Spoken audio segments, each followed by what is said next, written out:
Hello friends, ഇന്ന് ഞാൻ വന്നിട്ടുള്ളത് എല്ലാവർക്കും വളരെ സിമ്പിളായിട്ട് തയ്യാറാക്കാൻ പറ്റുന്ന നല്ല ടേസ്റ്റിയും സ്പോഞ്ചും ആയിട്ടുള്ള വീറ്റ് കേക്ക് റെസിപ്പി ആയിട്ടാണ്. എന്നും പറയുന്ന പോലെ വീഡിയോ കണ്ടിട്ട് ഇഷ്ടപ്പെടുവാണെങ്കിൽ ലൈക്ക് ചെയ്യുക, ഷെയർ ചെയ്യുക, കമൻറ്റ് ചെയ്യുക, ചാനൽ സബ്സ്ക്രൈബ് ചെയ്യാനും മറക്കരുത്. അപ്പോൾ നമുക്ക് നേരെ വീഡിയോയിലോട്ട് പോവാം. ഞാൻ എന്താ ഇവിടെ ഒരു മിക്സിയുടെ ചെറിയ ജാർ എടുത്ത് വെച്ചിട്ടുണ്ട്. ഇതിലോട്ടൊരു 1/4 ഗ്ലാസ് പഞ്ചസാര ഇട്ട് കൊടുക്കാം. എന്നിട്ട് നന്നായിട്ടൊന്ന് പൊടിച്ചെടുക്കാം.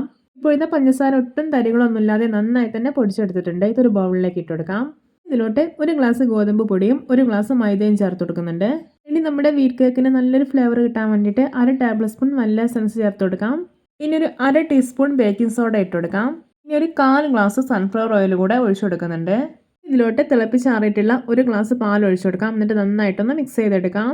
ബാറ്റർ നല്ല തിക്കായി തോന്നിയപ്പോൾ ഒരു 1/4 ഗ്ലാസ് പാൽ കൂടെ ഞാൻ ഇതിലോട്ട് ഒഴിച്ചിട്ടുണ്ടായിരുന്നു. കേക്ക് ഉണ്ടാക്കാൻ വേണ്ടിയിട്ട് ഞാനിവിടെ 3 സ്റ്റീൽ ഗ്ലാസ് എടുത്തിട്ടുണ്ട്.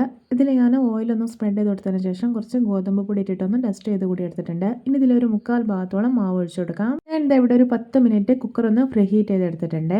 കുക്കറിൻ്റെ ഉള്ളിലേക്ക് ഞാൻ എന്താ 2 റിങ് ഇറക്കി വെച്ചിട്ടുണ്ട്. ഇനി ഇതിൻ്റെ മേലേക്ക് ഗ്ലാസ് വെച്ച് കൊടുക്കാം. എന്നിട്ട് ഇത് അടച്ച് വെച്ചിട്ട് ഒരു 20 മിനിറ്റ് ബേക്ക് ചെയ്തെടുക്കാം. ഇപ്പോൾ ഇത് 20 മിനിറ്റ് ആയിട്ടുണ്ട്. നമ്മുടെ വീറ്റ് കേക്ക് കണ്ടാൽ നല്ല പെർഫെക്റ്റ് ആയി തന്നെ റെഡി ആയിട്ടുണ്ട്. എന്തോരം സ്പോഞ്ച് ആയിട്ട് ഇരിക്കുന്നത്, നല്ല രുചിയാണ് കഴിക്കാൻ.